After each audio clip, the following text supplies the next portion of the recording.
Assalamualaikum warahmatullahi wabarakatuh.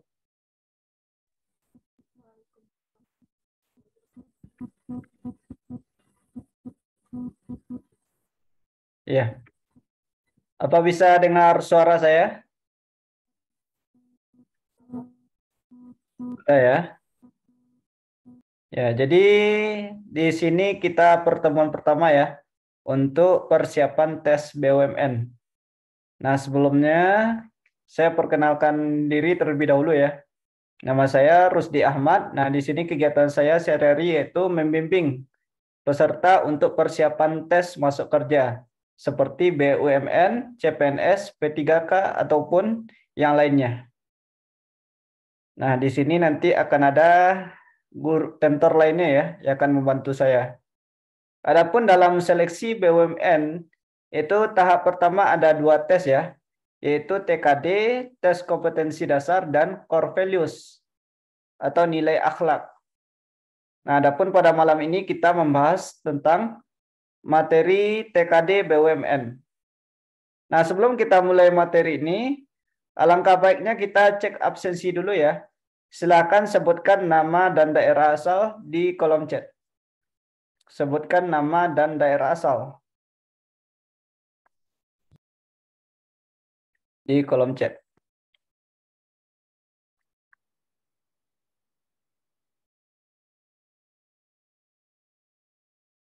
Ya, sebutkan nama dan daerah asal ya.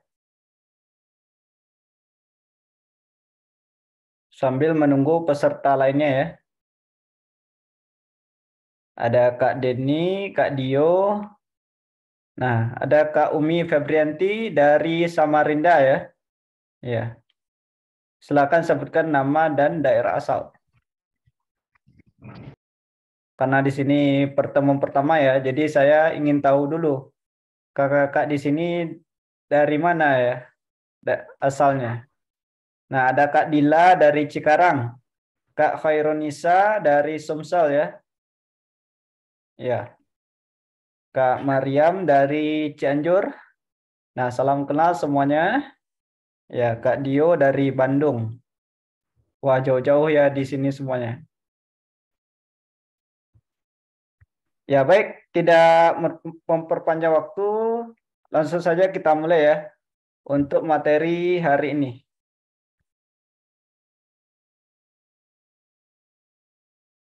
Nah, pada malam ini kita membahas tentang materi TKD BUMN. Di mana materi TKD BUMN ini cukup banyak ya. Dimulai dari hitungan, lalu verbal, dan gambar. Nah, adapun pada malam ini kita membahas tentang materi silogisme dan nanti akan dilanjutkan dengan materi penalaran analitis. Nah, yang pertama ini kita membahas tentang materi silogisme. Materi silogisme. Nah, di sini yang pertama kita harus tahu dulu. Kalau silogisme itu berkaitan dengan bagaimana cara kita menarik suatu kesimpulan dari beberapa pernyataan yang diberikan pada soal. Nah, di sini metode penarikan kesimpulan, di mana kesimpulan adalah suatu pernyataan yang ditarik dengan metode yang benar dan diperoleh dari dua buah premis. Premis atau pernyataan atau lebih dengan menggunakan langkah-langkah yang logis. Jadi dalam soal silogisme ini kita akan menentukan suatu kesimpulan dari beberapa pernyataan. Nah, bagaimana cara kita menentukannya, mencari kesimpulannya? Yaitu di sini ada beberapa metode. Yaitu yang pertama modus ponens, kedua modus tollens, dan ketiga silogisme. Nah, mari kita bahas ya. Yang pertama ada modus ponens. Di mana modus ponens ini ada dua premis ya, premis 1 dan premis 2. Nah, misalkan premis 1 itu dari P ke Q, atau jika P maka Q. Lalu premis keduanya P. Nah, maka kesimpulannya di sini yaitu berupa pernyataan Q. Nah, kenapa di sini yang kesimpulannya berupa pernyataan Q? Karena di sini kita coret P-nya ya. Maka yang tinggal di sini adalah si pernyataan Q. Nah, mari kita lihat contohnya. Misalnya premis pertama, jika Juga sama tulang si Nadia disuruh ngomong sama tulang si tangga. Tulang si tangga ngomong,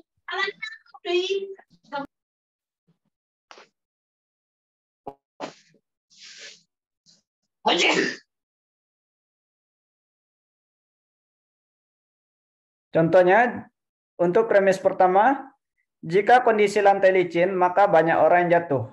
Lalu premis kedua, kondisi lantai licin. Nah, apa kesimpulannya? Berarti di sini kita coret ya, makna yang sama yaitu kondisi lantai licin. Jadi kita coret kondisi lantai licin. Nah, sehingga kesimpulannya adalah yaitu banyak orang yang jatuh. Jadi metode yang pertama ini dikenal dengan modus ponens. Modus ponens. Kemudian kita lanjutkan yang kedua, modus tollens. Modus tollens itu di sini premis pertama jika P maka Q. Nah, kalau premis kedua ini simbolnya berupa negasi ya. Bermakna negatif, yaitu premis kedua negasi Q. Maka di sini kesimpulannya adalah negasi P. Jadi pernyataan Q kita coret, lalu ada negasi, sehingga kesimpulannya berupa negasi P. Nah, mari kita lihat contohnya. Misal, premis pertama, jika Andi juara kelas, maka Andi dapat hadiah. Nah, ternyata pada premis kedua, Andi tidak dapat hadiah. Nah, apa kesimpulannya di sini? Yaitu Andi tidak juara kelas. Jadi kita coret Andi dapat hadiah, karena ini yang muncul dua kali ya. Jadi kalau ada pernyataan yang muncul dua kali, maka ini kita coret Andi dapat hadiah, Andi dapat hadiah. Nah, yang tidak ini berupa maknanya negasi atau negatif. Maka di sini karena premis keduanya negatif, maka kesimpulannya haruslah negatif, yaitu Andi tidak juara kelas. Nah, inilah kesimpulannya, Andi tidak juara kelas. Kemudian yang ketiga, yaitu silogisme. Di mana premis pertama jika P maka Q, premis keduanya jika Q maka R. Sehingga kesimpulannya adalah jika P maka R. Jadi di sini kita coret pernyataan Q. Sehingga kesimpulannya adalah jika P maka R. Contoh, premis pertama, jika Vina lulus ujian, maka ia mendapat beasiswa.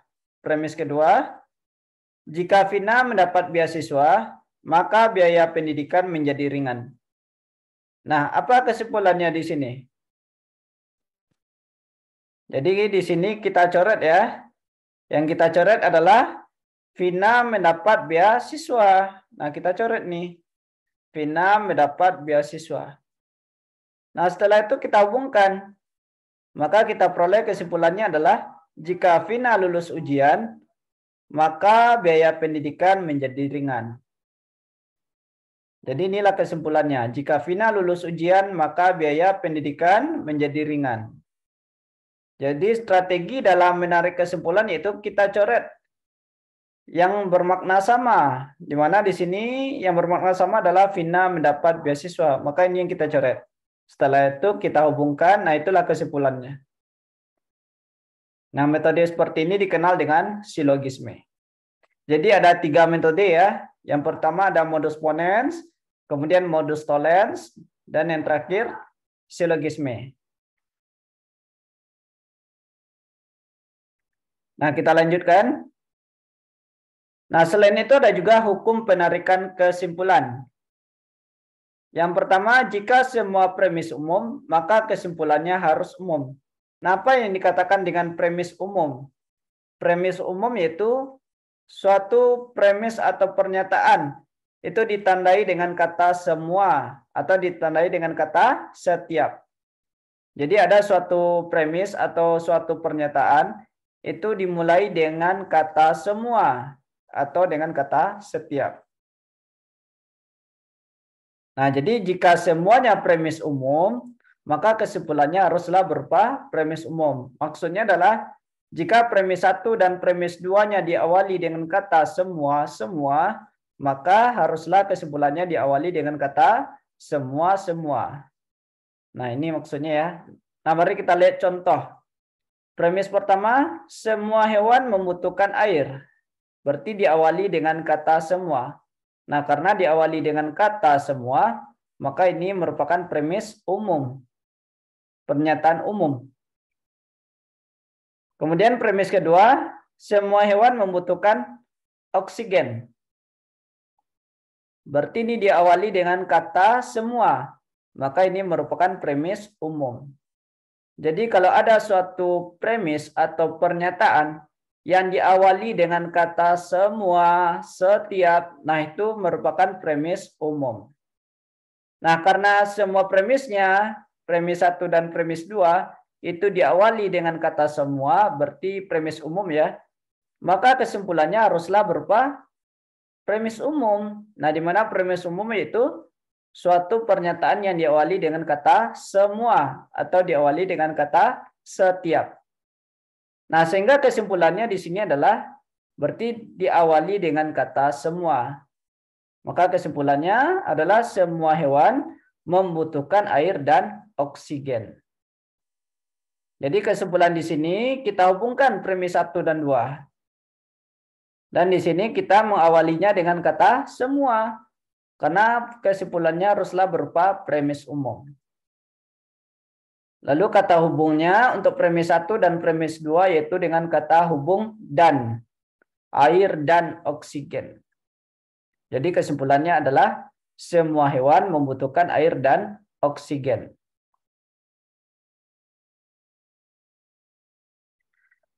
Kemudian yang kedua, nah jika salah satunya premis partikular, nah apalagi kalau partikular nih. Jika salah satunya premis partikular, maka kesimpulannya haruslah berupa partikular. Nah, apa itu premis partikular? Premis partikular itu suatu premis yang ditandai atau diawali dengan kata beberapa, ada, terdapat, sebagian. Berarti berbeda ya dengan premis umum. Yaitu diawali dengan kata beberapa, ada, terdapat, sebagian. Jadi maksudnya bukan menyeluruh, tapi hanya beberapa saja, hanya sebagian saja, bukan semuanya. Nah, itulah yang dikatakan dengan premis partikular. Nah, contoh premis pertama, semua peserta ujian membawa kartu ujian. Berarti premis pertama ini apa? Apakah premis umum atau partikular? Nah, karena dia diawali dengan kata semua, berarti dia merupakan premis umum. Jadi kita tandai bahwasanya premis pertama ini adalah premis umum. Kemudian premis kedua, sebagian peserta ujian membawa KTP. Nah, berarti diawali dengan kata sebagian.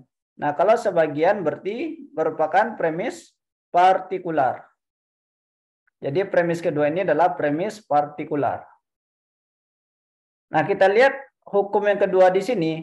Jika salah satunya partikular, nah mana yang partikular di sini? Yaitu premis kedua. Nah, berarti ada partikular ya. Jika salah satunya saja, kalau salah satunya premis partikular, maka kesimpulannya haruslah partikular. Berarti kesimpulannya haruslah diawali dengan kata beberapa, ada, terdapat, atau sebagian. Jadi ini kata kuncinya ya. Cara kita menyelesaikan soal dalam menarik kesimpulan. Jadi untuk contoh ini kesimpulannya adalah harus diawali dengan kata sebagian. Maka kesimpulannya adalah sebagian peserta ujian membawa kartu ujian dan KTP. Jadi kata hubungnya menggunakan kata hubung dan. Jadi jikalau ada salah satunya saja premis partikular, maka kesimpulannya haruslah partikular. Nah, ini kata kuncinya. Kemudian yang ketiga, jika salah satunya premis negatif, nah berarti kalau ada salah satunya negatif, maka kesimpulannya haruslah negatif. Di mana premis negatif yaitu yang ditandai dengan kata tidak atau ditandai dengan kata bukan. Berarti lawannya ya. Lawan dari premis yang positif, pernyataan positif. Nah, kita lihat contoh. Premis pertama, semua sekolah membuka pendaftaran peserta didik baru. Nah, karena premis pertama ini diawali dengan kata semua, berarti ini merupakan premis umum. Kemudian premis kedua, sebagian sekolah tidak. Nah, berarti ada kata tidak di sini ya. Sebagian sekolah tidak menerima pendaftaran secara online. Nah, maka premis kedua ini merupakan premis negatif. Dan juga merupakan premis partikular. Kenapa? Karena diawali dengan kata sebagian. Jadi premis kedua ini adalah premis partikular dan premis negatif. Sehingga kesimpulannya adalah, nah bagaimana cara kita menarik kesimpulannya? Kita gunakan hukum yang kedua dengan hukum yang ketiga. Pada hukum kedua, kalau salah satunya partikular, maka kesimpulannya haruslah partikular. Sehingga di sini kesimpulannya haruslah partikular, yaitu diawali dengan kata sebagian. Kemudian, pada hukum yang ketiga, karena salah satunya premis negatif, yaitu mengandung kata tidak ya, berarti negatif. Maka kesimpulannya haruslah negatif. Sehingga kesimpulannya dari contoh ini adalah sebagian sekolah yang membuka pendaftaran peserta didik baru. Nah, ini ada kata tidak menerima pendaftaran secara online. Jadi inilah contoh dari hukum yang ketiga dalam menarik kesimpulan.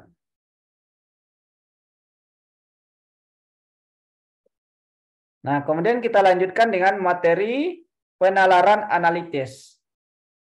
Kalau penalaran analitis ini berkaitan dengan soal cerita, lalu dari soal cerita itu kita akan menentukan bagaimana urutannya, lalu siapa yang tertua, siapa yang termuda. Nah, seperti itu ya. Nah, mari kita bahas satu persatu untuk penalaran analitis. Nah, yang pertama itu ada urutan kualitas. Kalau urutan kualitas itu berkaitan dengan mengurutkan nilai sekelompok siswa atau mengurutkan nilai dari hasil suatu perbandingan. Yang jelas kita di sini mengurutkan ya suatu data. Mengurutkan suatu data. Nah, kita lihat contohnya. Contoh, nilai Ani lebih tinggi dari nilai Banu, tetapi lebih rendah dari nilai Dila. Nilai Dila lebih baik dari nilai Fatur, tetapi lebih rendah dari nilai Sigit. Nilai Fatur lebih tinggi dari nilai Ani. Nah, urutan yang memiliki nilai tertinggi adalah urutan dari yang tertinggi ya. Apakah A, Sigit, Fatur, Dila, Ani, Banu? B, Sigit, Dila, Ani, Fatur, Banu? C, Dila, Sigit, Fatur, Ani, Banu? D, Sigit, Dila, Fatur, Ani, Banu? Atau E, Sigit, Fatur, Dila, Banu, Ani? Nah, inilah contoh dari penalaran analitis. Jadi diberikan suatu data, misalnya si A lebih tinggi dari si B misalnya. Lalu keterangan selanjutnya, si B lebih tinggi dari si C. Nah, yang terakhir di sini kita mengurutkannya. Adapun dari contoh ini kita mengurutkan dari yang tertinggi. Nah, kira-kira mana urutannya di sini? Di sini kita bahas ya untuk contoh ini. Cara yang pertama, nah dari wacana tersebut, maka diperoleh informasi sebagai berikut. Nah, dalam mengurutkan ini, kita harus menggunakan suatu simbol saja, yaitu simbol lebih besar. Nah, simbol ini menyatakan apa? Lebih tinggi. Jadi kalau ada soal cerita seperti ini, maka kita haruslah menggunakan suatu simbol. Dan usahakan simbol yang digunakan itu cukup satu, yaitu lebih besar ya. Kalau ada lawannya itu kita balikkan. Nah, maksudnya gimana? Nah, mari kita lihat contohnya ya. Di sini kalimat pertama, nilai Ani lebih tinggi dari nilai Banu. Nah, bagaimana cara kita menyimbolkannya? Melambangkannya. Berarti Ani lebih tinggi dari nilai Banu. Berarti Ani lebih tinggi. Nah, ini lebih tinggi dari Banu. Jadi kalau ada soal seperti ini langsung kita simbolkan ya. Ini langkah pertama. Kita simbolkan. Nah, kemudian kita lanjutkan. Tetapi lebih rendah dari nilai Dila. Nah, siapa yang lebih rendah dari nilai Dila? Apakah Ani atau Banu? Nah, yang lebih rendah dari nilai Dila di sini adalah si Ani. Maksudnya Ani lebih rendah dari nilai Dila. Berarti Ani lebih rendah. Nah, kalau simbol seperti ini menyatakan lebih rendah. Ani lebih rendah dari nilai Dila. Ani lebih rendah dari nilai Dila. Nah, kalau menjawab soal seperti ini, kita menggunakan simbolnya harus konsisten ya.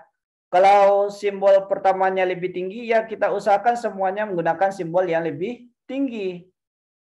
Nah, kalau ada yang tidak menggunakan simbol lebih tinggi, maka kita balikkan. Seperti Ani lebih rendah dari nilai Dila. Berarti dapat kita ubah menjadi Dila lebih tinggi dari nilai Ani. Jadi kalau kita menjawab soal seperti ini, menggunakannya simbolnya haruslah konsisten. Kalau lebih tinggi ya lebih tinggi semuanya. Kalau lebih rendah ya lebih rendah semuanya. Jadi kalau ada salah satunya lebih rendah, maka kita ubah ke pernyataan yang menyatakan lebih tinggi. Seperti ini. Ani lebih rendah dari nilai Dila, maka dapat kita ubah menjadi nilai Dila lebih tinggi dari nilai Ani.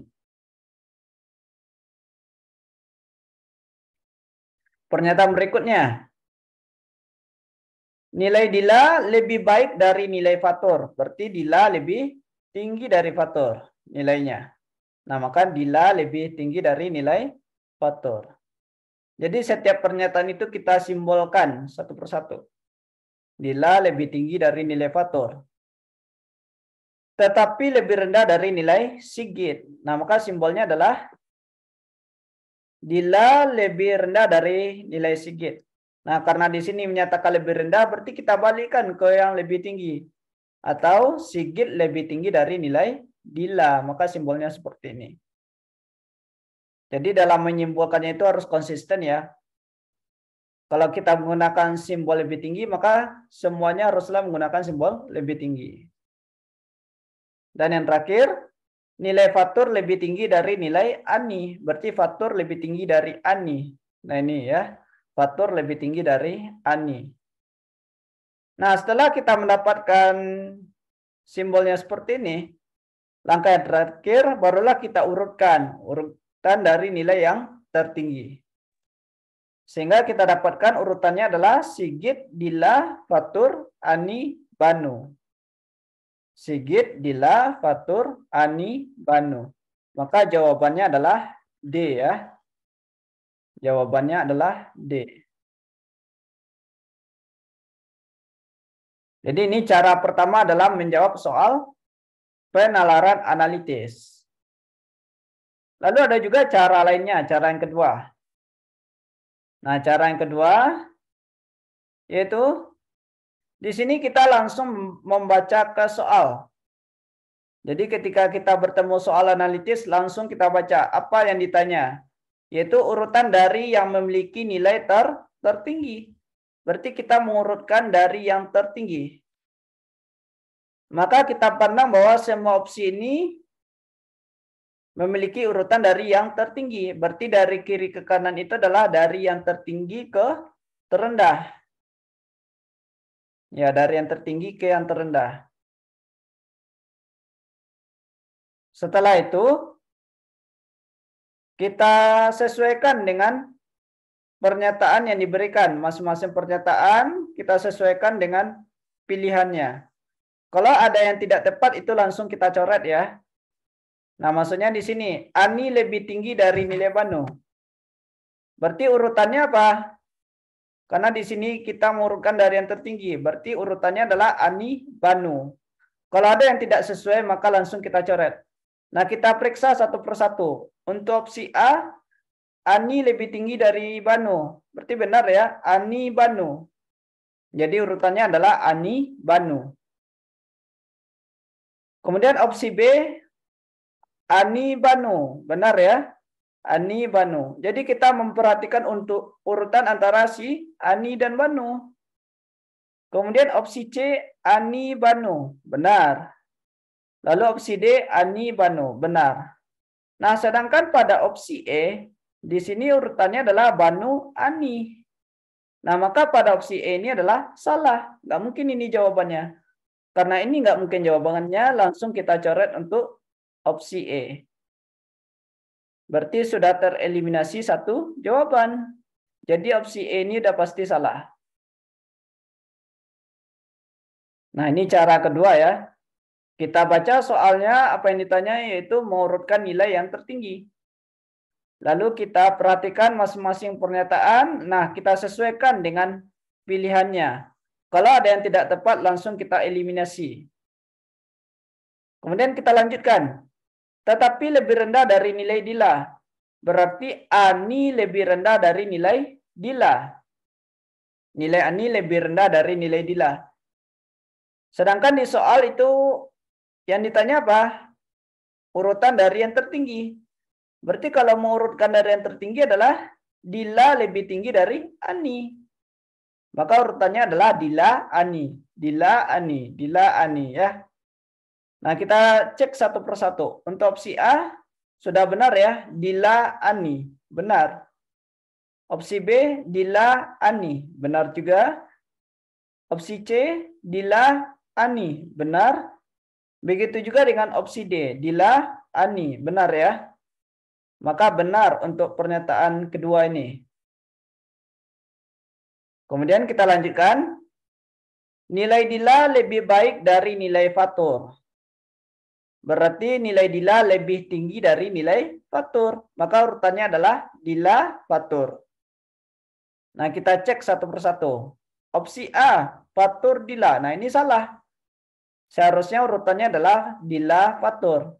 Karena opsi A salah, nah langsung kita eliminasi. Nah, kita tandai opsi A ini adalah salah. Kemudian opsi B, Dila, Fatur. Benar ya. Opsi C, Dila, Fatur. Juga benar. Opsi D, Dila, Fatur. Juga benar. Nah, dari sini sudah tereliminasi dua pilihan. Yaitu nggak mungkin kita menjawab pilihan A atau pilihan E. Nah, di sini tertinggal pilihan B, C, dan D. Nah, kita lanjutkan. Tetapi lebih rendah dari nilai Sigit. Berarti nilai Dila lebih rendah dari nilai Sigit. Sementara kita mengurutkan dari yang tertinggi. Nah, kita balikkan. Sigit lebih tinggi dari Dila. Nilai Sigit lebih tinggi dari nilai Dila. Berarti urutannya adalah Sigit, Dila. Sigit, Dila. Nah, kita cek. Untuk opsi B, Sigit, Dila. Benar. Sedangkan opsi C, Dila, Sigit. Nah, ini salah. Seharusnya urutannya adalah Sigit, Dila. Sigit, Dila. Berarti opsi C kita coret. Nah, kita tandai ya. Opsi C ini udah jelas salah ya. Kemudian opsi D. Sigit, Dila. Benar ya. Sigit, Dila. Nah, dari sini tertinggal dua pilihan, yaitu B dan D. Nah, kita lihat pernyataan berikutnya. Nilai Fatur lebih tinggi dari nilai Ani. Berarti urutannya adalah Fatur, Ani. Fatur, Ani. Nah, kita cek untuk opsi B, hubungan antara Fatur dan Ani. Nah, di sini Ani Fatur. Maka ini nggak sesuai. Karena dia tidak sesuai, maka kita coret. Jadi opsi B udah jelas salah. Kemudian opsi D, Fatur, Ani. Benar ya? Ya, Fatur, Ani. Maka inilah pilihannya untuk opsi D. Jadi beginilah cara kedua ya. Dengan cara mengeliminasi jawaban. Mengeliminasi pilihannya. Satu persatu ya. Yang sesuai dengan pernyataan yang diberikan. Nah, ini cara kedua. Maka di sini jawabannya adalah opsi D. Yaitu urutannya adalah Sigit, Dila, faktur aniban. Nah, gimana? Mana cara yang termudah? Apakah cara yang pertama atau cara yang kedua ini? Nah, itu kembali kepada kakak semua ya. Nah, bagaimana cara cepat mengerjakannya? Yaitu kalau cara pertama menggunakan simbol, kalau cara kedua itu mengeliminasi jawaban. Jadi kita baca satu persatu, kita baca pernyataannya satu persatu, kemudian kita silang, kita cari jawaban yang udah pasti salah. Seperti ini ya, cara mengeliminasinya. Nah, kemudian kita lanjutkan. Kemudian ada urutan kuantitas. Nah, kalau urutan kuantitas itu biasanya mengurutkan usia kelompok orang. Atau mengurutkan berat badan kelompok orang. Kemudian mengurutkan tinggi badan kelompok orang. Dan mengurutkan sekelompok objek dengan ukuran tertentu.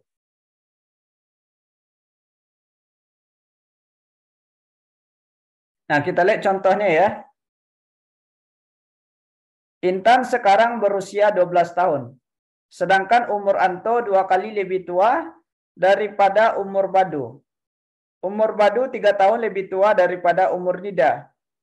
Jika umur Intan 5 tahun lebih tua daripada umur Sari yang setahun lebih muda daripada Anto, maka urutan mereka dari yang termuda ke yang tertua adalah apakah A. Nida, Badu, Anto, Sari, Intan, B. Badu, Nida, Sari, Intan, Anto, C. Intan, Badu, Sari, Anto, Nida, atau D. Nida, Badu, Sari, Anto, Intan, atau E. Intan, Nida, Sari, Badu, Anto. Nah, mana urutannya? Di sini kita mengurutkan dari yang termuda ke yang tertua. Nah, di sini kita lihat cara yang pertama ya. Cara yang pertama yaitu kita ubah masing-masing pernyataannya ya. Ya, di sini urutan kuantitas berarti jelas berapa umurnya. Di sini kita berkaitan dengan usia atau umur ya. Nah, pada kalimat pertama yaitu Intan sekarang berusia 12 tahun. Berarti pernyataan pertama umur Intan sama dengan 12 tahun. Kemudian, karena yang sudah diketahui yaitu umur Intan, maka di sini kita cari suatu pernyataan yang berkaitan dengan si Intan. Nah, kira-kira mana yang ada yang berkaitan dengan si Intan, umur Intan. Nah, ini dia ya. Jika umur Intan 5 tahun lebih tua daripada umur Sari. Berarti umur Intan 5 tahun lebih tua daripada umur Sari. Nah, maka ini kita ubah pernyataannya. Umur Intan 5 tahun lebih tua daripada umur Sari. Berarti apa maksudnya di sini? Umur Intan 5 tahun lebih tua. Kalau umur Intan 12, maka umur Sarinya berapa? Berarti 12 kurang 5.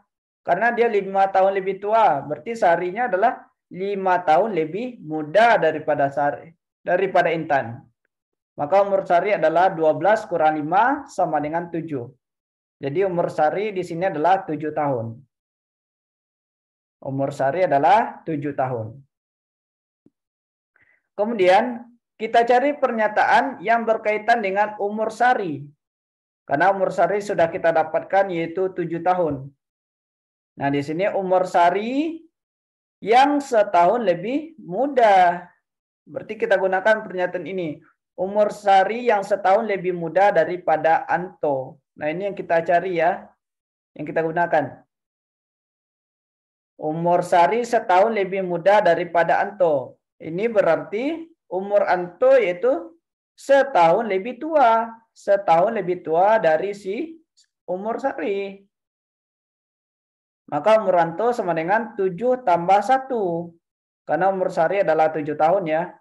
Berarti setahun lebih tuanya 7 tambah 1 sama dengan 8 tahun. Maka di sini umur Anto adalah 8 tahun. 8 tahun. Kemudian kita cari pernyataan yang ada yang berkaitan dengan umur Anto. Nah, mana yang ada keterangannya umur Anto? Ada di kalimat kedua ya. Sedangkan umur Anto 2 kali lebih tua. 2 kali lebih tua daripada umur Badu. Nah ini ya, umur Anto 2 kali lebih tua daripada umur Badu. Ini berarti umur Badunya adalah dibagi 2. Karena umur Anto 2 kali lebih tua, berarti umur Badunya kita bagi 2. Bagi 2 dari umur si Anto. Maka di sini umur Badunya adalah 8 dibagi 2 sama dengan 4. Sehingga umur Badu di sini adalah 4 tahun. Nah, setelah itu kita cari pernyataan yang berkaitan dengan umur Badu. Ini kalimat yang ketiga. Umur Badu 3 tahun lebih tua. 3 tahun lebih tua daripada umur Nida. Berarti 3 tahun lebih tua daripada umur Nida. Maka di sini umur Nida itu adalah 3 tahun lebih muda. 3 tahun lebih muda dari si Badu. Jadi kita balikkan. Umur Nida 3 tahun lebih muda dari si Badu. Maka di sini umur Nida adalah 4 dikurang 3 sama dengan 1. Jadi umur Nida adalah 1 tahun. Nah di sini sudah kita dapatkan umur dari kelima orang ini. Umur Intan 12 tahun, umur Sari 7 tahun, Anto 8 tahun, kemudian Badu 4 tahun, dan Nida 1 tahun. Maka urutan dari yang tertua, dari yang termuda ya, dari yang termuda ke yang tertua adalah, nah di sini sudah bisa kita mengurutkannya, yaitu Nida, Badu, Sari, Anto, Intan. Nah begini cara kita mengurutkannya, yaitu kita analisis masing-masing pernyataannya ya. Ya, di sini kita cari berapa umur sebenarnya. Nah, setelah kita dapatkan, barulah kita urutkan. Di sini mengurutkan dari yang termuda. Nah, kemudian kita tentukan pilihannya. Maka jawabannya di sini adalah Nida, Badu, Sari, Anto, Intan. Yaitu ada pada opsi D. Opsi D. Nah, ini cara pertama ya. Yaitu kita menganalisis dari pernyataan yang diberikan. Adapun cara yang kedua, yaitu kita langsung membaca soal. Nah, apa yang ditanya di dalam soal? Urutan umur mereka dari yang termuda, berarti dari yang termuda ke yang tertua. Berarti di sini dalam pilihannya urutannya adalah dari yang termuda ya. Semakin ke kanan itu semakin tua ya. Karena kita mengurutkan dari yang termuda ke yang tertua. Nah, setelah itu kita baca masing-masing pernyataannya. Dari yang pertama. Setelah itu kita sesuaikan ya dengan masing-masing pilihan ini. Kalau ada yang tidak sesuai, itu langsung kita eliminasi. Kita coret. Nah, kita baca ya. Yang pertama, Intan sekarang berusia 12 tahun. Nah, di sini tidak ada yang dibandingkan ya. Kemudian yang kedua, sedangkan umur Anto 2 kali lebih tua daripada umur Badu. Nah, apa maksudnya dari pernyataan kedua di sini? Yaitu umur Anto, nah si Anto ini lebih tua dari Badu. Berarti Anto lebih tua dari Badu. Nah, di sini kita mengurutkan ya dari yang mana? Dari yang termuda. Berarti kalau kita mengurutkan dari yang termuda, maka urutannya adalah, nah kita balikan. Badu itu lebih muda daripada Anto. Nah, jadi kita sesuaikan apa yang ditanya di dalam soal. Maka urutannya adalah Badu lebih muda daripada Anto. Berarti urutannya adalah Badu, Anto. Badu, Anto. Nah, kita cek satu persatu. Mana opsi yang salah? Jawaban yang salah. Nah, untuk opsi A, apakah sudah benar hubungan antara Badu dan Anto? Nah, kita cek ya. Badu, Anto. Sudah benar ya urutannya. Kemudian opsi B, Badu, Anto. Benar juga. Lalu opsi C, Badu, Anto. Juga benar. Yang D, Badu, Anto. Juga benar. Lalu opsi E, Badu, Anto. Juga benar ya. Berarti kalau udah benar, nah kita lanjutkan ke pernyataan berikutnya. Umur Badu 3 tahun lebih tua daripada umur Nida. Umur Nida. Berarti Badu lebih tua daripada Nida. Nah, karena kita mengurutkannya dari yang termuda, berarti Nida lebih muda daripada Badu. Nah, kita balikkan. Nida lebih muda daripada Badu. Berarti urutannya adalah Nida, Badu. Nida, Badu. Nah, kita cek ya. Mana yang salah di sini? Untuk opsi A, Nida, Badu. Sudah benar ya. Kemudian opsi B, nah di sini urutannya Badu, Nida. Nah, ini salah. Seharusnya urutannya adalah Nida, Badu. Nah, kalau ada yang salah itu langsung kita coret. Kita eliminasi. Maka untuk opsi B ini udah jelas salah.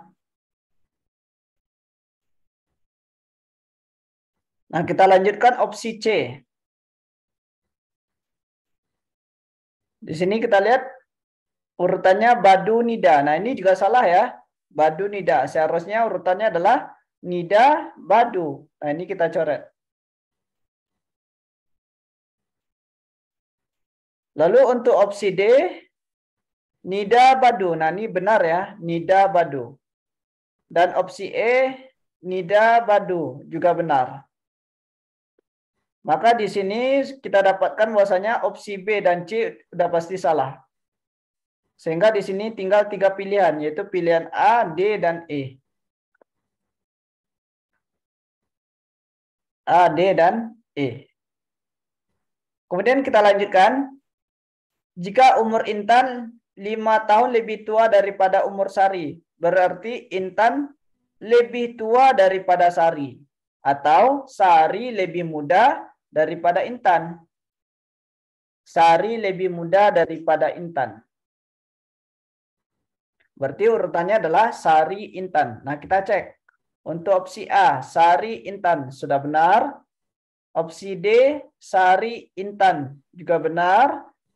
Lalu untuk opsi E, nah di sini kita dapatkan Intan, Sari. Seharusnya urutannya adalah Sari, Intan. Maka opsi E ini salah. Urutannya seharusnya adalah Sari, Intan. Bukan Intan, Sari. Jadi untuk opsi E udah pasti salah. Nah, kita lanjutkan pernyataan berikutnya. Umur Sari setahun lebih muda daripada umur Anto. Berarti Sari itu lebih muda daripada Anto. Maka urutannya adalah Sari, Anto. Sari, Anto.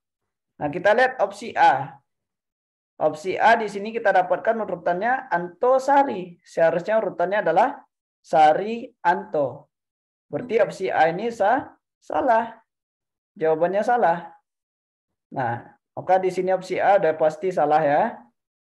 Kemudian opsi D.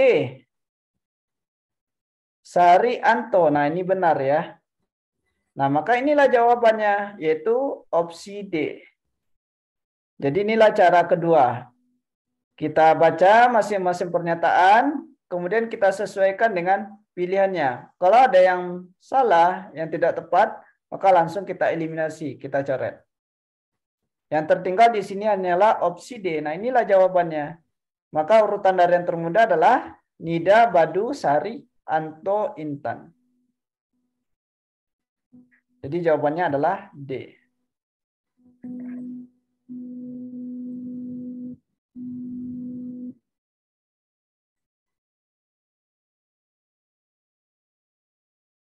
Jadi di sini ada dua cara ya. Yaitu bisa dengan menggunakan simbol dan bisa juga dengan cara mengeliminasi jawaban. Nah, mengeliminasi jawaban yang salah. Kemudian ada yang berkaitan dengan kombinatorik. Maksudnya yang berkaitan dengan posisi duduk melingkar, membuat jadwal, posisi duduk berhadapan, dan antrian presentasi. Nah, kita lihat contoh soalnya. Ada 5 mahasiswa A, B, C, D, dan E yang mengikuti sebuah seminar di mana A dan D berasal dari fakultas yang sama. Dan D dan E juga berasal dari fakultas yang sama. Nah, berarti di sini A dan D berasal dari fakultas yang sama, kemudian D dan E juga berasal dari fakultas yang sama. Bila mahasiswa yang berasal dari fakultas yang sama, itu tidak boleh duduk berdekatan. Kemungkinan posisi tempat duduk mereka dalam satu deretan adalah apakah A, B, C, D, E, B, A, D, C, B, E, C, B, C, A, D, E, D, C, A, B, D, E, atau E, D, C, A, B, E. Nah, di sini kita mencari kemungkinan posisi tempat duduk mereka dalam satu deretan. Nah, kata kuncinya di sini adalah kalau ada satu fakultas yang sama itu tidak boleh duduk berdekatan. Berarti A itu tidak boleh duduk berdekatan dengan D, begitu juga dengan D dan E. Karena mereka itu berasal dari fakultas yang sama. Nah, kira-kira mana jawabannya di sini? Nah, ini bisa langsung kita cek. Nah, kita lihat ya. Kita perhatikan masing-masing pilihannya. Untuk opsi A, di sini itu opsi A itu adalah salah. Karena D dan E-nya berdekatan. Nah, ini dia. D dan E-nya berdekatan. Jadi opsi A udah pasti salah. Kemudian opsi B, A dan D-nya berdekatan. Karena A dan D itu satu fakultas, maka mereka itu tidak boleh duduk berdekatan. Sehingga opsi B juga salah. Lalu opsi C juga salah. Karena A dan D berdekatan. Dan juga D dan E juga berdekatan. Berarti opsi C juga salah. Dan opsi D, D dan E-nya berdekatan ya. Seharusnya D dan E itu tidak boleh berdekatan. Maka yang benar di sini adalah opsi E. Opsi E. Karena A dan D-nya tidak berdekatan, begitu juga D dan E-nya juga tidak berdekatan. Jadi kemungkinan posisi tempat duduknya adalah ada pada pilihan E, yaitu D, C, A, B, E. Jadi jawabannya adalah E. Jadi ini langsung kita sesuaikan dengan pernyataan yang diberikan ya. Di mana A dan D tidak boleh berdekatan, serta D dan E juga tidak boleh berdekatan. Kemudian soal berikutnya yaitu berkaitan dengan implikasi, yaitu berkaitan dengan hubungan antar syarat. Nah, maksudnya di sini ada persyaratannya jikalau ingin melakukan sesuatu. Nah, kita lihat contohnya. Contoh, Faik adalah seorang anak yang sulit disuruh makan. Faik bersedia makan nasi jika sudah dibelikan makanan favoritnya. Jika sudah punya permen coklat, Faik bisa melupakan roti keju. Roti keju lebih disukai Faik daripada es krim, sehingga Faik bersedia menukar es krim dengan roti keju. Kesukaan Faik terhadap es krim itu sama besarnya dengan kesukaannya terhadap es jus durian.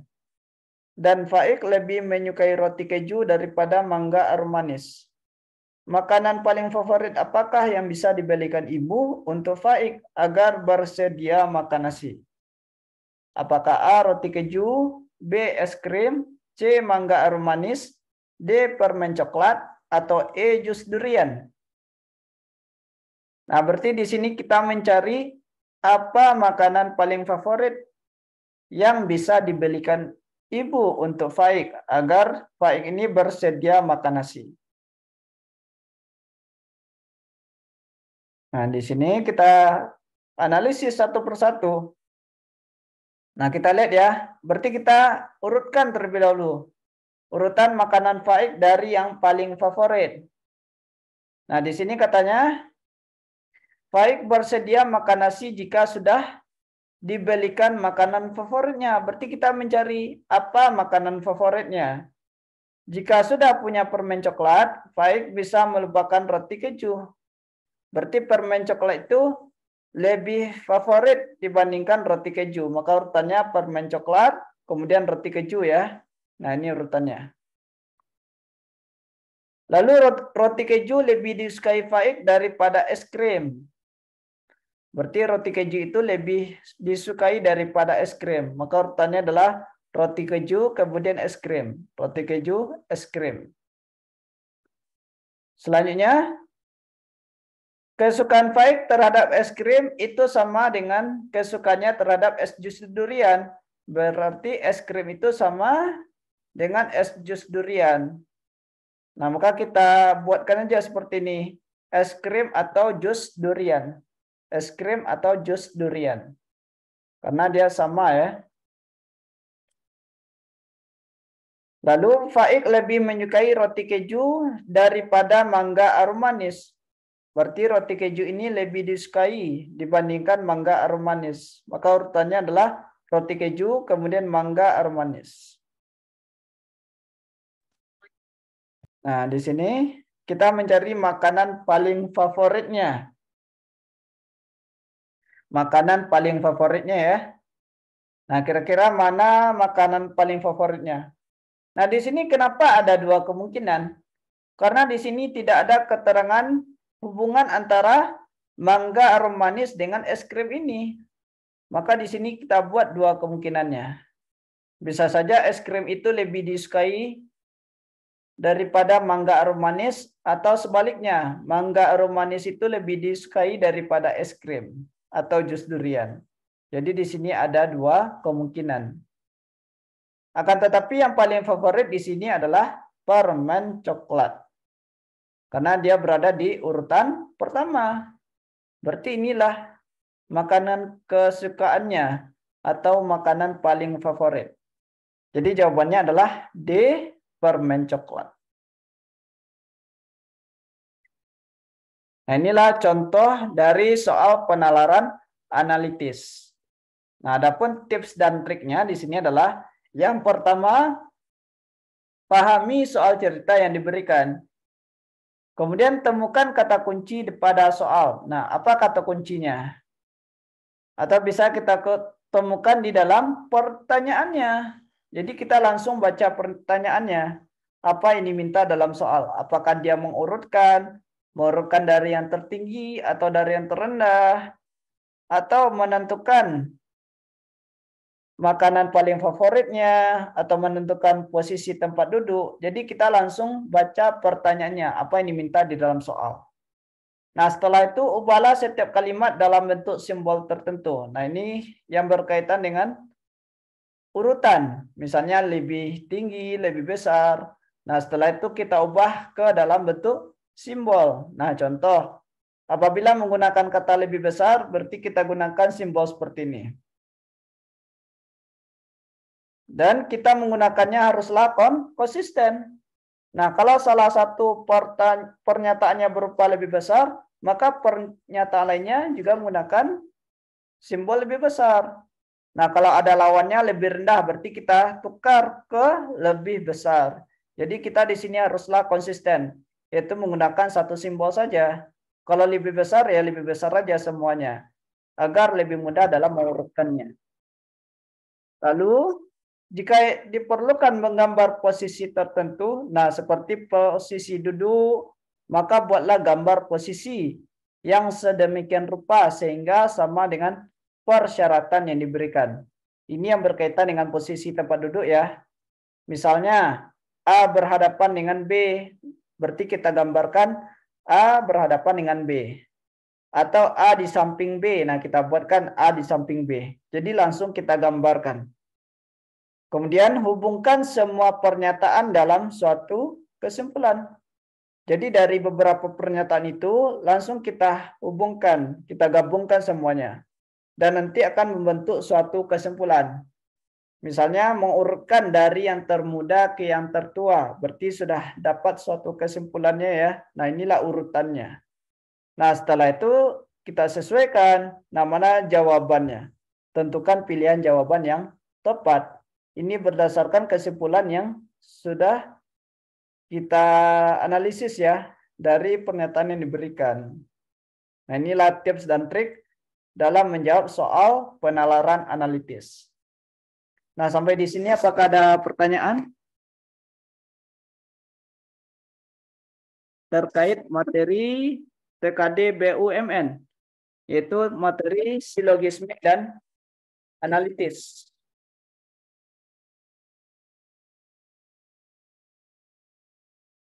Jadi malam ini kita fokus ke materi silogisme dan analitis.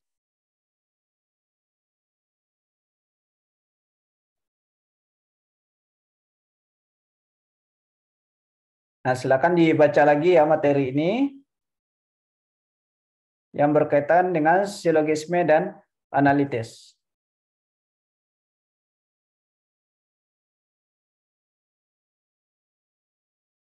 Apakah ada pertanyaan terkait materi ini?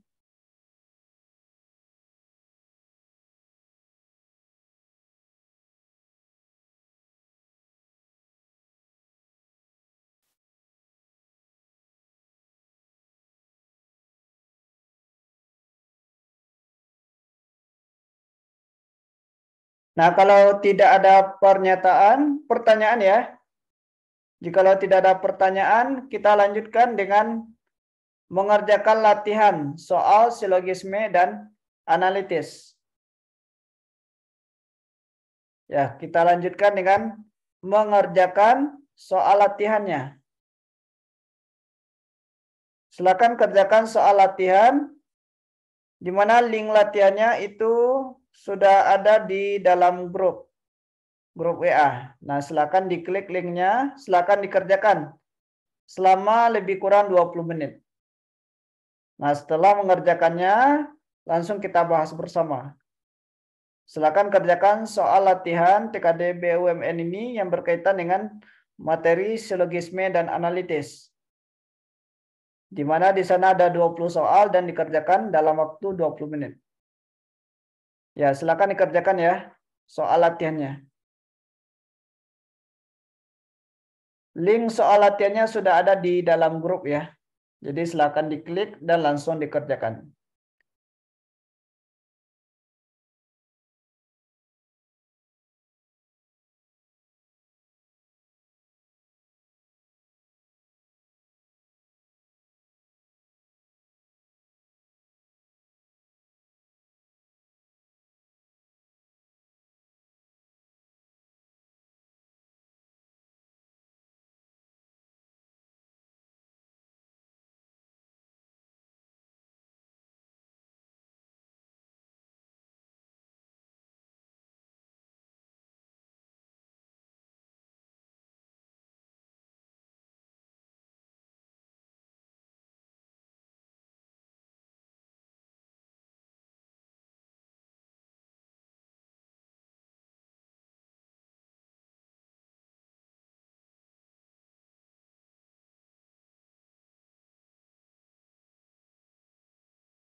Waktunya tinggal 5 menit lagi ya. Lebih kurang 5 menit lagi.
Ya, waktunya sudah habis. Bagi yang belum, silakan diakhiri ya. Nah, silakan dilihat berapa skor yang diperoleh. Berapa skor yang diperoleh pada Latin ini. Apakah ada yang betul semua? Atau salah satu, salah dua? Nah, gimana hasil dari latihan ini? Apakah ada betul semua, salah satu, salah dua? Nah, silakan dilihat skornya ya.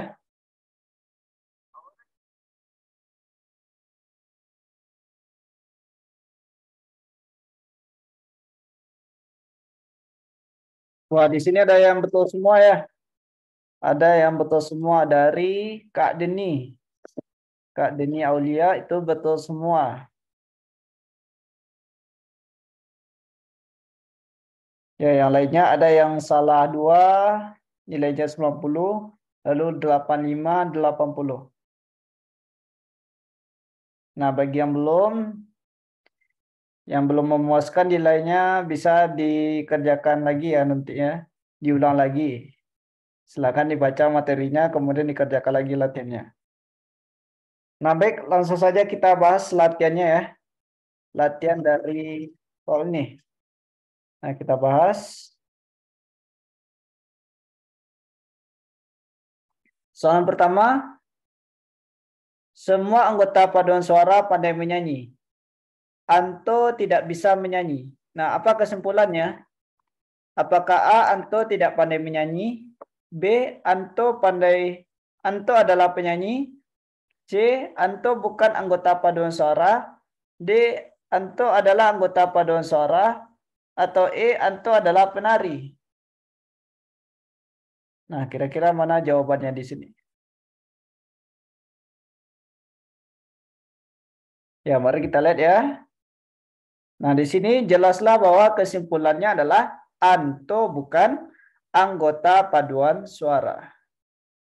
Jadi jelas ya jawabannya adalah C. Nah, kalau ada yang ragu boleh bertanya ya.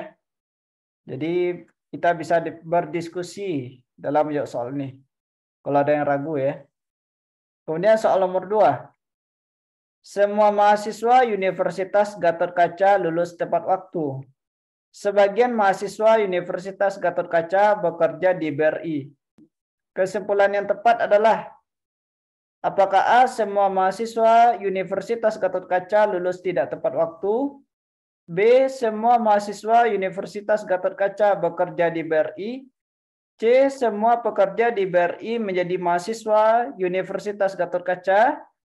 D. Sebagian pekerja di BRI yang menjadi mahasiswa di Universitas Gatotkaca lulus tepat waktu. Atau E. Semua pekerja di BRI yang menjadi mahasiswa di Universitas Gatotkaca lulus tepat waktu. Nah, mana kesimpulannya di sini?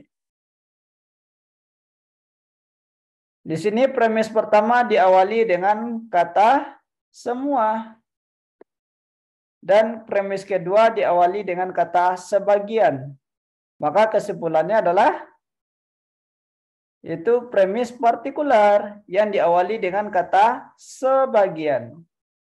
Nah, mana yang diawali dengan kata sebagian? Itu hanya ada pada opsi D. Nah, langsung kita pilih opsi D. Karena yang lainnya itu diawali dengan kata semua, berarti premis umum. Nah, yang kita cari itu premis partikular. Berarti ada pada opsi D. Maka jawabannya adalah D ya. Sebagian pekerja di BRI yang menjadi mahasiswa di Universitas Gatotkaca lulus tepat waktu. Jadi jawabannya adalah D.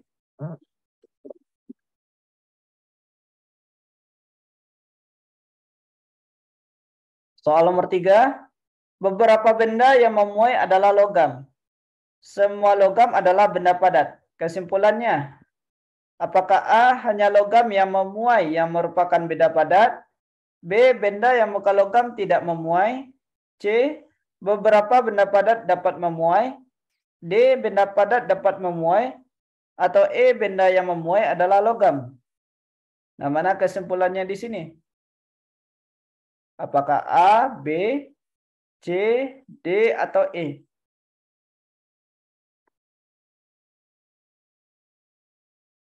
Nah, kita lihat ya. Premis pertama diawali dengan kata beberapa. Dan premis kedua diawali dengan kata semua. Nah, berarti ada salah satu premisnya, yaitu premis partikular ya. Maka kesimpulannya haruslah premis partikular, yaitu yang diawali dengan kata beberapa. Nah, mana kesimpulannya yang diawali dengan kata beberapa? Yaitu ada pada opsi C. Maka jawabannya adalah C ya, beberapa benda padat dapat memuai. Jadi kita gunakanlah strategi yang sudah kita pelajari. Jikalau ada salah satunya premis partikular, maka kesimpulannya haruslah premis partikular, yaitu yang diawali dengan kata beberapa.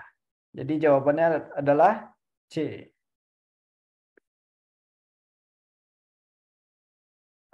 Soal nomor 4. Jika ibu membeli beras, maka ibu menanak nasi. Jika ibu menanak nasi, maka bapak makan di rumah.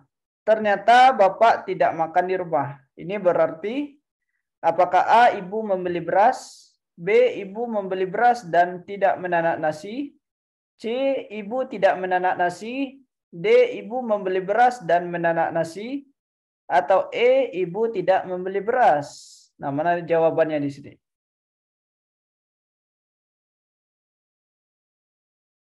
Nah, untuk soal seperti ini, kita lihat.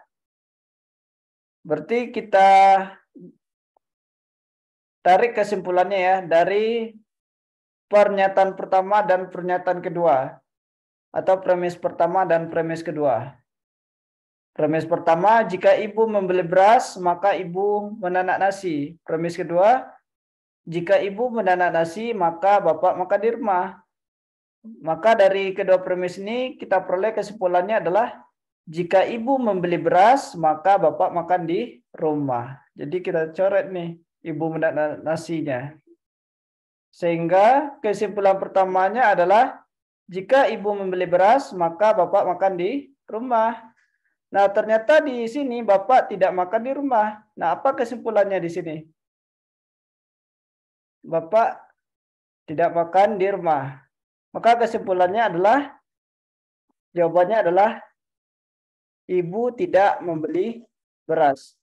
Jadi jawabannya adalah E.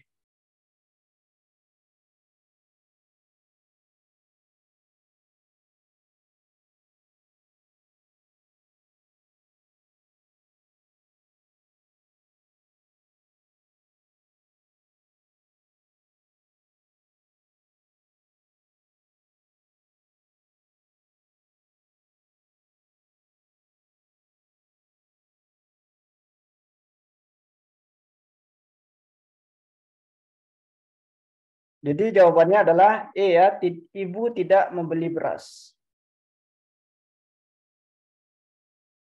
Soal berikutnya, soal nomor 5. Jika binatang itu kambing, maka binatang itu berkaki 4. Binatang itu berkaki 2. Dengan demikian, nah, apakah A, binatang itu adalah ayam? B, binatang itu pasti bukan kambing. C, binatang itu mungkin saja kambing. D, binatang itu bisa saja ayam dan kambing. Atau E, binatang itu bukan sapi. Nah, kita lihat ya. Di sini jika binatang itu kambing, maka binatang itu berkaki 4. Ternyata binatang itu berkaki 2.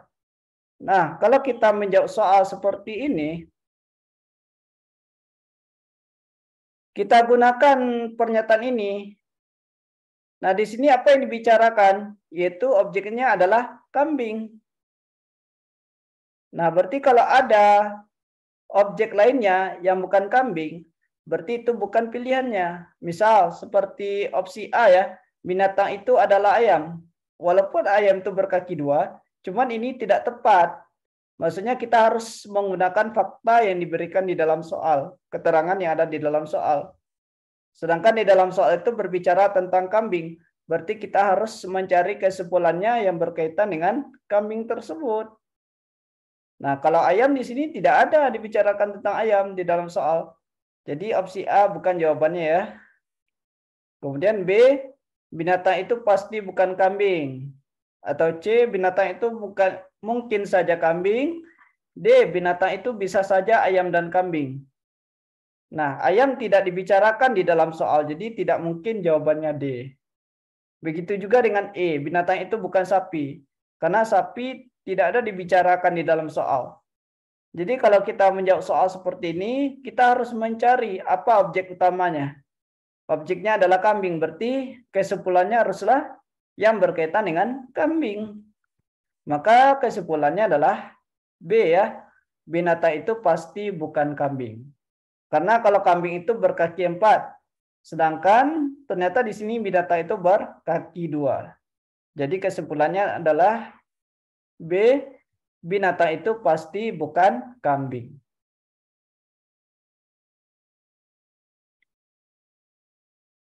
Soal nomor 6, adik berangkat ke sekolah setiap hari, kecuali hanya jika ia sakit.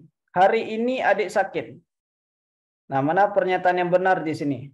Apakah A, adik berangkat ke sekolah, B, adik pergi ke dokter, C, adik tidak pergi ke dokter, D, adik tidak berangkat ke sekolah, atau E, adik minum obat batuk. Nah, ini sama halnya dengan soal sebelumnya. Yang dibicarakan yaitu tentang adik berangkat ke sekolah setiap hari kecuali hanya jika ia sakit. Nah, ternyata hari ini adik sakit. Nah, kita lihat ya. Di sini makna dari premis pertama adalah jika adik sakit, maka ia tidak berangkat ke sekolah. Nah, ini maknanya dari premis pertama. Jika adik sakit, maka ia tidak berangkat ke sekolah. Ternyata hari ini adik sakit. Nah, berarti adik tidak berangkat ke sekolah. Jadi jawabannya adalah D ya, adik tidak berangkat ke sekolah. Walaupun di kalimat terakhirnya hari ini adik sakit. Berarti kalau menurut logikanya pasti dia pergi ke dokter ya. Cuman masalahnya di sini tidak ada keterangan yang menyebutkan dia itu pergi ke dokter di dalam soal ini. Jadi kalau kita menjawab soal ini kita harus sesuaikan dengan berita yang diberikan ya. Dengan wacana yang diberikannya. Jadi kalau tidak ada keterangan tentang dokter, nah ini bukan ini pilihannya.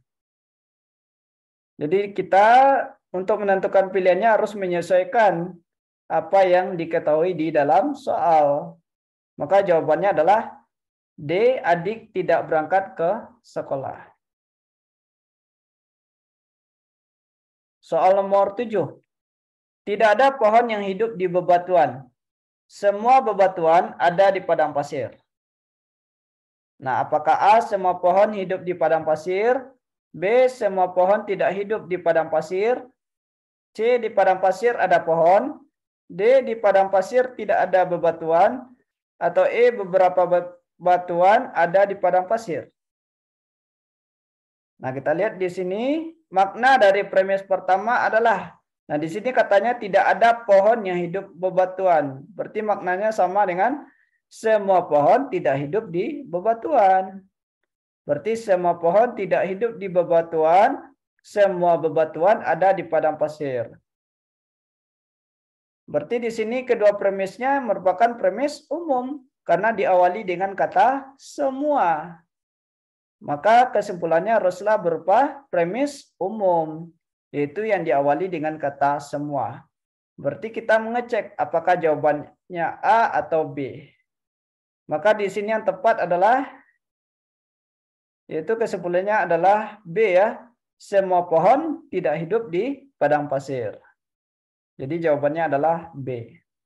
Semua pohon tidak hidup di padang pasir.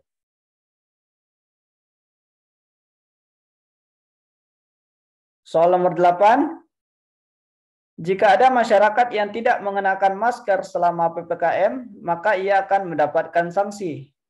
Riani mengenakan masker selama PPKM. Kesimpulannya, apakah A, Riani akan mendapatkan sanksi? B, Riani tidak akan mendapatkan sanksi? C, Riani tidak akan mendapatkan sanksi karena ia mengenakan masker selama PPKM. D, Riani tidak akan mendapatkan sanksi sehingga ia mengenakan masker selama PPKM. Atau E, Riani tidak akan mendapatkan sanksi walaupun ia mengenakan masker selama PPKM. Nah, mana kesimpulan yang tepat di sini? Nah, berdasarkan premis kedua, Riani mengenakan masker selama PPKM. Maka kesimpulannya adalah B, Riani tidak akan mendapatkan sanksi. Jadi jawabannya adalah B, Riani tidak akan mendapatkan sanksi.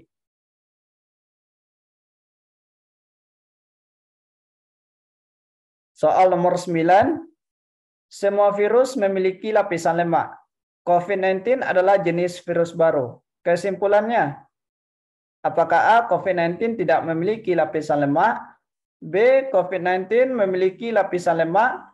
C, COVID-19 memiliki lapisan lemak karena merupakan virus? Atau D, COVID-19 tidak memiliki lapisan lemak karena bukan merupakan virus? Atau E, COVID-19 memiliki lapisan lemak sehingga merupakan virus? Nah, mana kesimpulan yang tepat di sini? Di sini semua virus memiliki lapisan lemak. Kemudian COVID-19 adalah jenis virus baru. Maka jelaslah bahwa kesimpulannya adalah COVID-19 memiliki lapisan lemak. Jadi jawabannya adalah B, COVID-19 memiliki lapisan lemak. Soal nomor 10. Andi positif COVID-19. Semua warga yang positif COVID-19 wajib mengisolasi diri. Kesimpulannya, apakah A, Andi wajib mengisolasi diri? B, Andi tidak wajib mengisolasi diri? C, hanya Andi yang wajib mengisolasi diri? D, tidak hanya Andi wajib mengisolasi diri? Atau E, hanya Andi yang tidak wajib mengisolasi diri? Di sini Andi itu positif COVID-19 ya.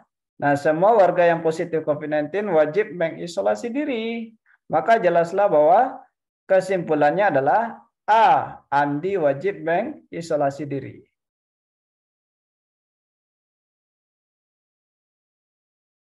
Soal nomor 11.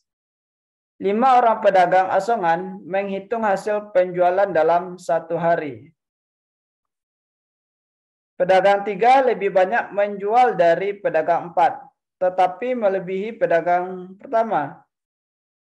Penjualan pedagang kedua tidak melebihi pedagang kelima dan melebihi pedagang pertama. Pedagang mana yang hasil penjualannya paling banyak? Berarti kita mencari yang paling banyak ya. Apakah A, pedagang pertama, B, kedua, C, ketiga, D, keempat, atau E, kelima?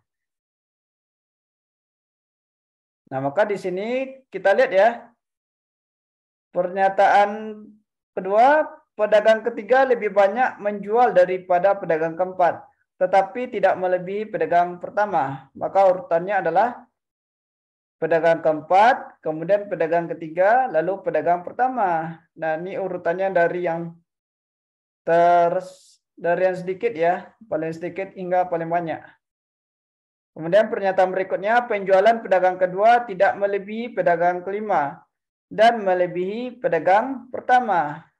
Ini berarti urutannya adalah pedagang pertama, kemudian pedagang kedua, dan pedagang kelima. Nah, maka dari dua urutan ini kita peroleh kesimpulannya. Urutan sebenarnya yaitu pedagang keempat, pedagang tiga, pedagang pertama, pedagang kedua, dan pedagang kelima. Sehingga pedagang yang hasil penjualannya paling banyak adalah E, pedagang kelima. Jadi dari soal ini langsung kita urutkan. Setelah itu kita tentukan mana hasil penjualannya yang paling banyak. Soal nomor 12.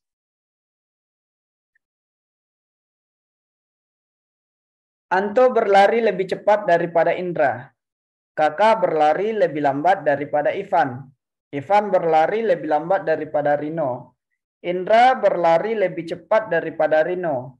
Urutan yang benar mulai dari yang terlambat adalah, nah ini berarti kita mengurutkan dari yang terlambat. Apakah A. Anto, Indra, Rino, Ivan, Kakak. B. Anto, Kakak, Rino, Indra, Ivan. C. Kakak, Rino, Indra, Ivan, Anto. D. Ivan, Indra, Kakak, Anto, Rino. Atau E. Kakak, Ivan, Rino, Indra, Anto. Nah, mana urutan yang tepat di sini? Urutan yang tepat, di sini kita mengurutkan dari yang terlambat.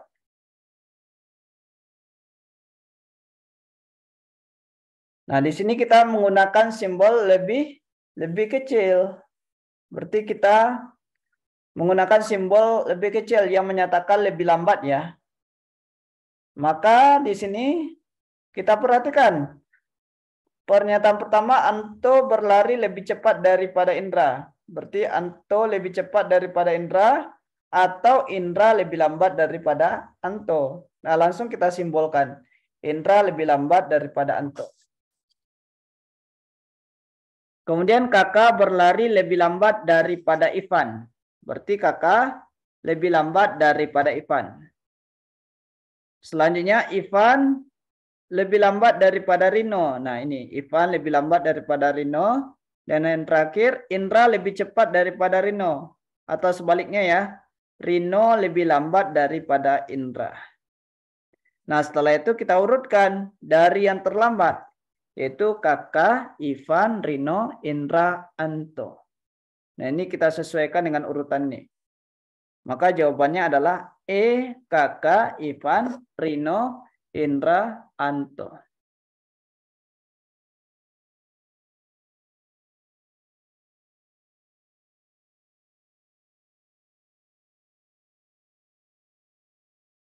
Soal nomor 13.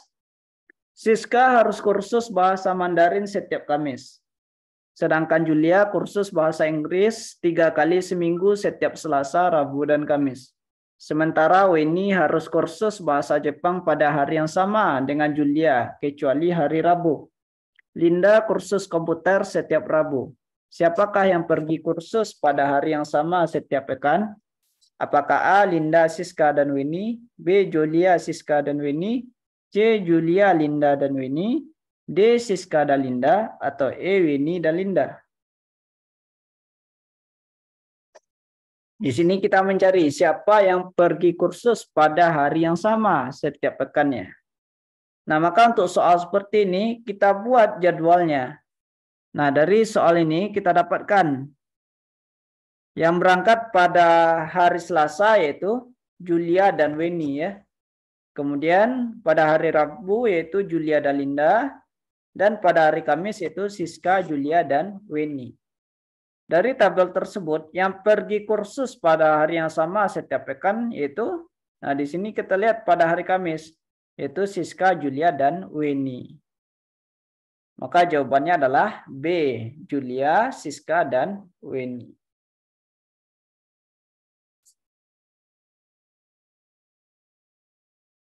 Soal nomor 14.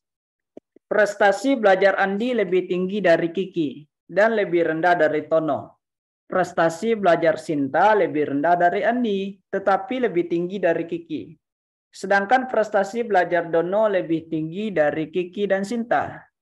Apabila dipilih dari 3 orang yang memiliki prestasi terbaik yang dipilih adalah apakah A. Andi, Tono, Sinta, B. Andi, Dono, Sinta, C. Tono, Sinta, Kiki, D. Dono, Andi, Tono, atau E. Dono, Sinta, Tono.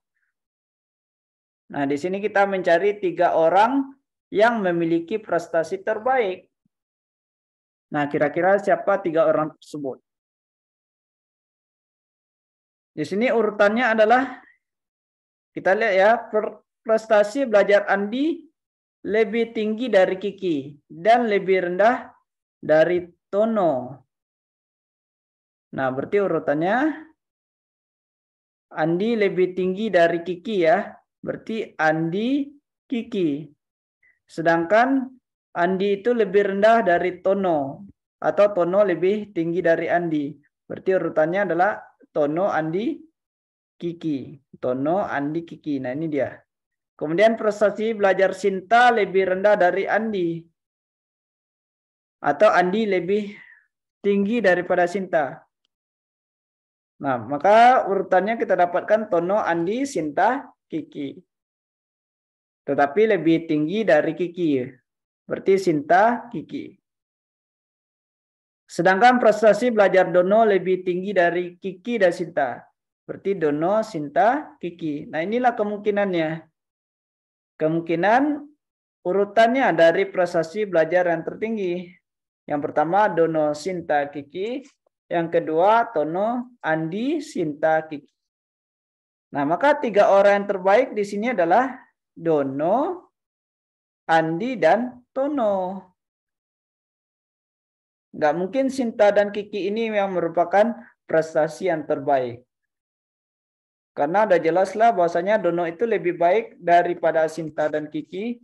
Begitu juga dengan Tono dan Andi yang lebih baik daripada Sinta dan Kiki. Jadi jawabannya adalah D, Dono, Andi, dan Tono. Soal nomor 15.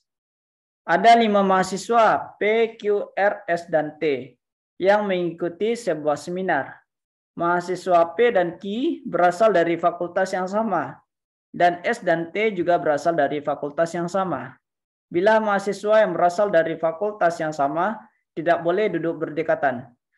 Kemungkinan posisi tempat duduk mereka dalam satu deretan adalah apakah A, P, S, T, Q, R, B, P, S, Q, R, T, C, T, R, S, P, Q, D, T, S, P, R, Q, atau E, R, P, T, S, Q. Nah, di sini kita menentukan posisi tempat duduknya. Di mana di sini P dan Q berasal dari fakultas yang sama, kemudian S dan T juga berasal dari fakultas yang sama. Nah, mereka yang berasal dari fakultas yang sama itu tidak boleh duduk berdekatan. Maka di sini kita cek satu persatu ya. Untuk opsi A itu salah ya, karena S dan T-nya berdekatan. Seharusnya S dan T itu tidak boleh berdekatan ya. Kemudian opsi B, nah ini benar. Karena P dan Q tidak berdekatan, lalu S dan T juga tidak berdekatan. Sedangkan opsi C itu salah, karena P dan Q-nya berdekatan. Kemudian opsi D juga salah, karena S dan T-nya berdekatan.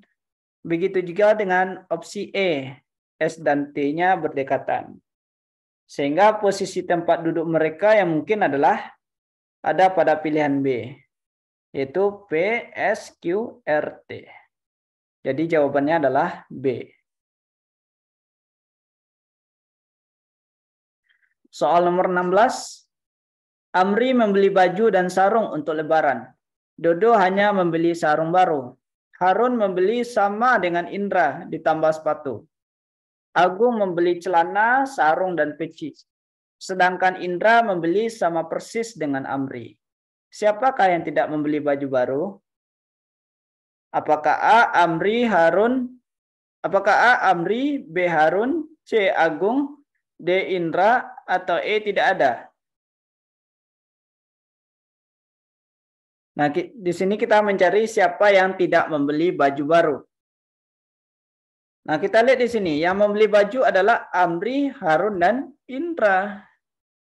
Nah, Amri itu membeli baju. Kemudian Harun itu membelinya sama dengan si Indra.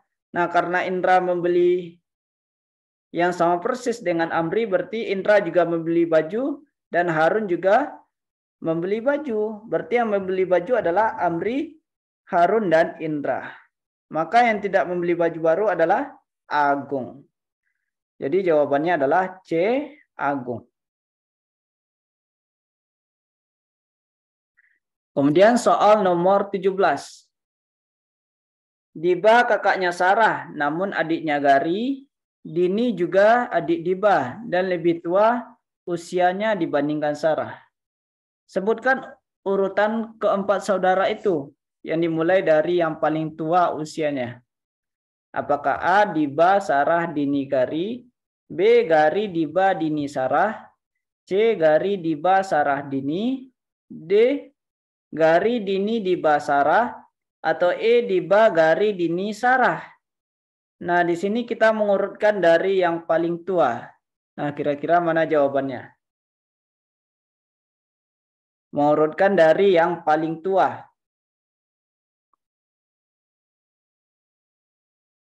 Nah, di sini kita lihat bahwasanya pernyataan pertama Diba kakaknya Sarah namun adiknya Gari.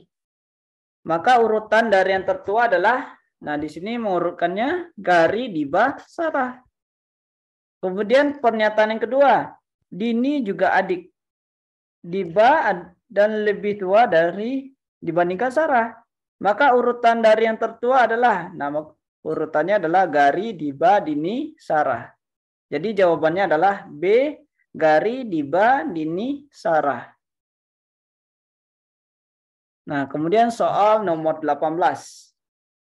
Suatu proyek pembangunan terdiri atas beberapa jenis proyek kecil, yakni proyek A, B, C, D, E, dan F. Proyek kecil ini berkaitan satu sama lain, sehingga tiap jenis pekerjaan diatur sebagai berikut. Nah, yang pertama, proyek B hanya boleh dikerjakan bersama proyek C. Kedua, proyek A boleh dikerjakan bersama proyek E. Tiga, proyek B tidak boleh dikerjakan bersamaan dengan proyek D. Yang keempat, proyek E dikerjakan jika dan hanya jika proyek F dikerjakan. Nah, jika pekerja tidak mengerjakan proyek C, maka apakah A, pekerja akan mengerjakan proyek D, B, pekerja akan mengerjakan proyek A, C, pekerja tidak mengerjakan proyek A, D, pekerja tidak mengerjakan proyek B, atau E, pekerja akan mengerjakan proyek B. Nah, di sini kita lihat pertanyaannya, yaitu jika pekerja tidak mengerjakan proyek C, berarti kita fokus ke proyek C saja. Nah, mana yang berkaitan dengan proyek C? Yaitu ada pada peraturan pertama. Berarti kita cukup melihat yang pertama, proyek B hanya boleh dikerjakan bersama proyek C. Nah, karena proyek C tidak dikerjakan, maka proyek B juga tidak dikerjakan. Maka jawabannya adalah D, pekerja tidak mengerjakan proyek B. Jadi jawabannya adalah D, pekerja tidak mengerjakan proyek B. Soal nomor 19. Ada 5 orang yang akan menjadi kandidat calon bupati, yaitu Fawaz, Janu, Tresno, Ucup, dan Minto. Kelimanya diharuskan melaporkan kekayaan pribadi yang dimilikinya. Ternyata Fawaz tidak lebih kaya dari Minto. Minto lebih kaya dari Ucup dan Tresno. Kekayaan Janu tidak ada yang menyaingi karena ia termasuk orang yang terkaya di antara kandidat bupati. Ternyata Ucup lebih miskin daripada Tresno. Kekayaan Ucup 2 juta lebih banyak daripada kekayaan Fawaz. Calon bupati terkaya ketiga adalah apakah A, Fawaz, B, Ucup, C, Tresno, D, Minto, atau E, Janu? Di sini kita mencari siapa calon bupati terkaya yang ketiga. Berarti kita urutkan terlebih dahulu. Nah, di sini ada 5 kandidat ya. Nah, maka dari informasi ini, jadi kita urutkan.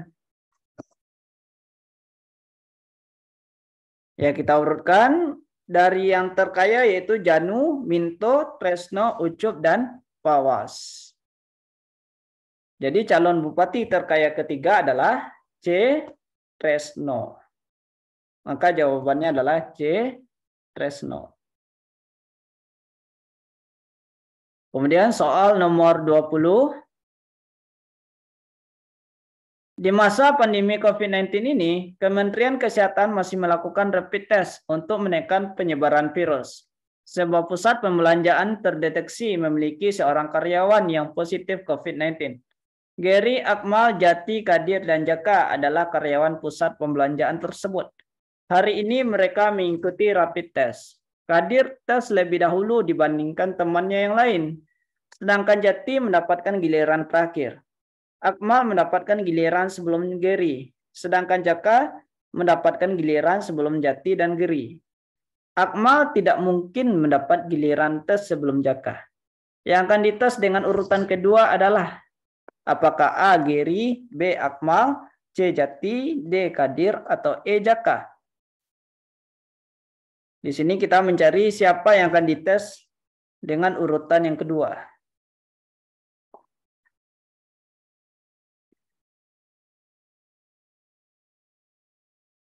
Nah, dari informasi yang diberikan, maka diperoleh urutannya adalah Kadir, Jaka, Akmal, Geri, Jati.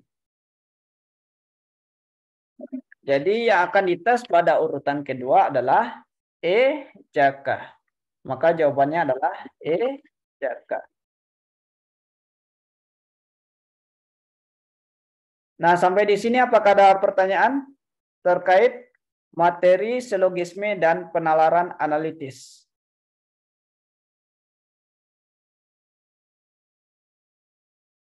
Apakah ada pertanyaan untuk materi malam ini?